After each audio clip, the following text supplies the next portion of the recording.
Hawaiian Style Coconut Manju, just like Homemaid Bakery. Sweet, chewy, nutty flavor on the inside, buttery crust in an irresistible package. I'll teach you how, so stick around.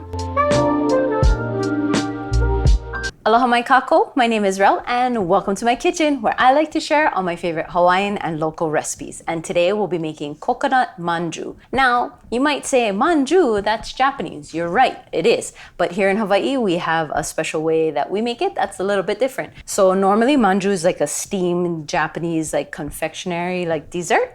But here we bake it. It's a buttery flaky crust with all kinds of different fillings, and today we'll be making coconut. So let's get started. First, we're gonna make the dough.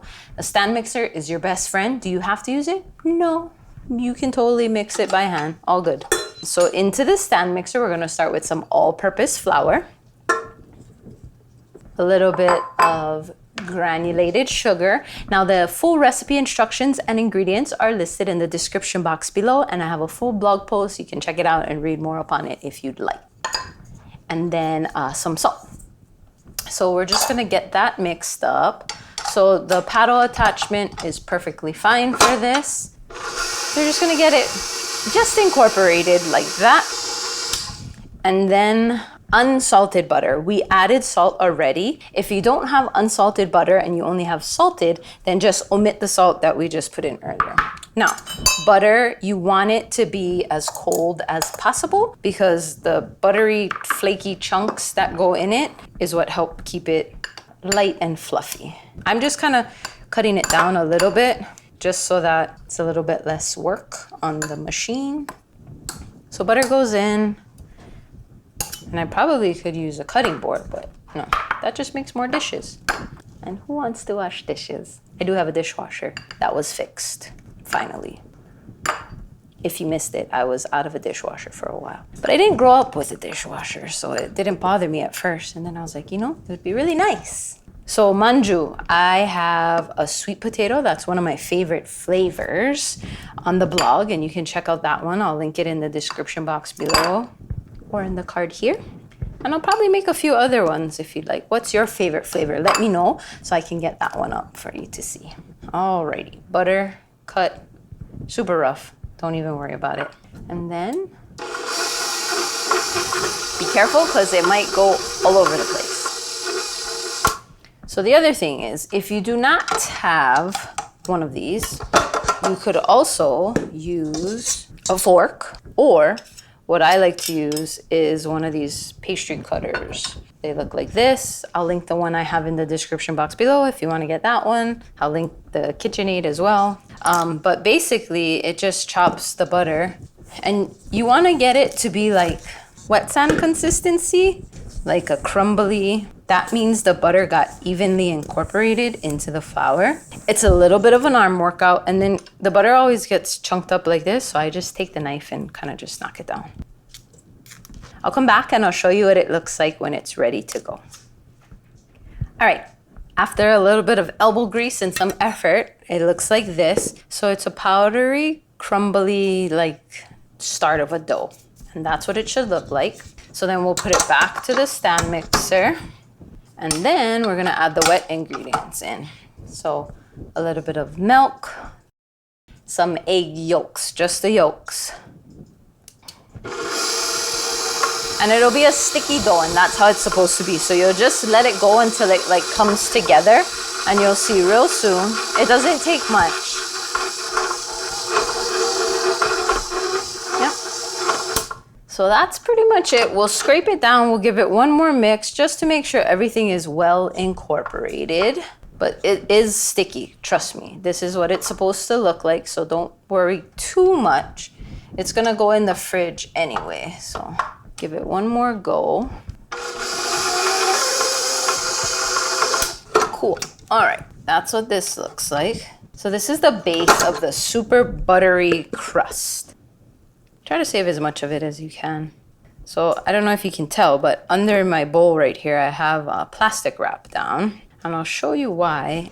Okay, so it looks like this. So what you're gonna do is you're gonna take this off, and you're just gonna lay it down. I have plastic wrap down, so don't worry, I'm not just slapping it on my counter. If you don't like plastic wrap, you can use your alternative of choice, but you want something airtight. You don't want this to dry out. Scrape out as much as you can, like so. So now, let me take this off because I don't want dough all over my ring. Basically, you're just gonna form a log with this.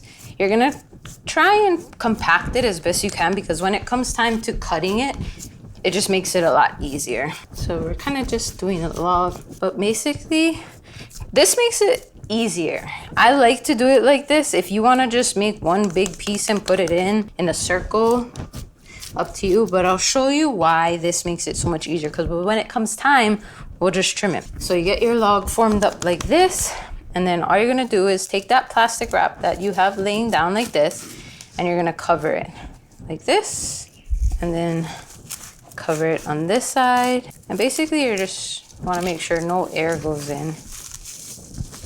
Pop it like that. And you got your dough log like this. You're gonna put this in the fridge and you're gonna let this harden. A couple of hours to overnight is fine. While this is hardening, I'll show you how we make the filling for this. So let's put this in, let me clear up, and we'll be right back. Okay, dough is chilling. Let's make the coconut filling. And I'd like to take this time to mahalo Foodland Hawaii for sponsoring this video. As always, thoughts and opinions are my own. So to make that coconut filling, we're gonna use Maika'i flaked coconut, the unsweetened one. Looks like this. And then also some organic coconut milk. So you can find both of these at your local Foodland. This is in the baking aisle. This is in like the coconut milk aisle. I don't even know, the aisle that has like the milk alternatives and things like that. Okay, so I've got a pan set over high, medium, high, depends. You gotta really keep an eye on it. So if you can watch it, great, and you can run it high, but if you can't, then I would recommend turning it down. We're gonna start with the coconut flakes. Be sure to get the unsweetened one. If you get the sweetened one, it's gonna be too sweet. And then I already had some from earlier, so I won't open up this one. It was in the fridge, so that's why it's super thick. Oh, I guess I do need to open it. And then some granulated sugar. So basically you're gonna cook this down until it thickens and most of the liquid gets absorbed. Once the sugar starts to melt, it'll be a lot of liquid in here. And you just wanna cook it down until it thickens. So if you look, most of the liquid has evaporated and condensed, and you get like almost a syrup consistency that looks like this. So that's what you want. That's your filling. Now, if you were to try and fill the manju like this, it's too wet. It'll kind of slide out, so you don't want that. So you want to put that in the fridge as well. So just into a container, I just put them in one of these like this. So I usually try to scrape out as much as I can. And you're gonna put this in the fridge and you're gonna let that set up. Through the magic of TV, no, just kidding. I made some this morning, so it's already set. So we'll swap that out for that and I'll show you how to put it together. Ta-da! And ta-da! So you'll wanna put some parchment paper. Let me get that. Okay, the object of the game is to do it as quick as possible. You want the butter to stay cold. That's what makes it flaky and light and so good. So all you're gonna do is unwrap it. So it's hard. Like you can dent it with your finger, but like not put a hole through it. So I like to just use a butter knife for this. You can do probably 18, 20, maybe 24, depends. So I like to just, you know, kind of cut it in half and probably work with half at a time. So it doesn't, if you're fast, great, and you can do it. If you're not, don't worry about it. So usually what I do is put the other half back in. If I can roll quick enough, we're good. If not, I'll toss it back in the fridge. So it'll thicken like this. And I like to just use a small ice cream scoop, a small cookie scoop for my hand reference. So what you're gonna do is you're gonna take one of these and you're gonna make the edge thin. You can use a rolling pin. Honestly, I just do it by hand. So you want the edge thin because you're gonna bring it together. The middle can stay thick, it's fine. But when you put the edges together, it'll be about as thick as the center. So it works out. So you kind of just spread it like that. And what I do is I kind of like make a cup in the center like this. And you're just gonna take a small scoop like this. And you're just gonna put it right into the middle. So see how the other one, it was really soft? This one holds its shape. So you can fold it up And even if you're not great at folding, it doesn't take much effort. So you just kind of push the bottom together like that. I kind of like to roll it to get it stuck together and put it on your sheet. Let me finish these up. I'll show you what they look like, and then I'll show you how we get it all together to bake. Okay, be right back. Once you're done rolling, they'll look like this, and then you'll just get like a pastry brush like this, an egg, and a little bit of water. What this does is it'll give it like a golden brown color on the top. So you're just gonna take that and you're just gonna brush it over the top. It makes a really big difference, so don't skip this part. It just makes it look a lot prettier. It gives you that like golden brown. Okay, I will also tell you, if you can see, like this one here, you see how there's big chunks of butter? That's okay, you know, I wanted it to be a little bit smaller, but some sections you still have big chunks. It'll melt down. So what happens is when it bakes, the butter will kind of leach out. Don't worry about it. It'll be fine. Don't think that it's, you know, something's wrong with it or anything like that. I'll show you when I put it in for a little bit what it'll start to look like. It's perfectly fine. You'll still get the buttery, crunchy outside, so don't worry.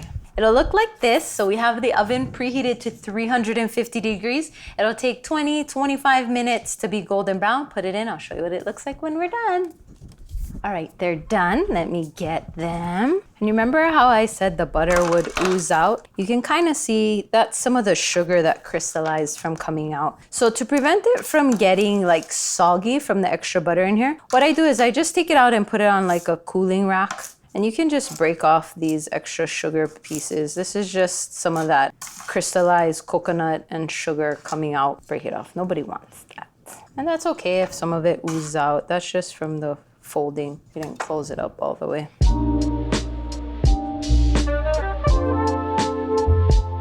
And that's how you make coconut manju. If you like this recipe and you want to see more local desserts, check out this video here. And until next time, ahui ho!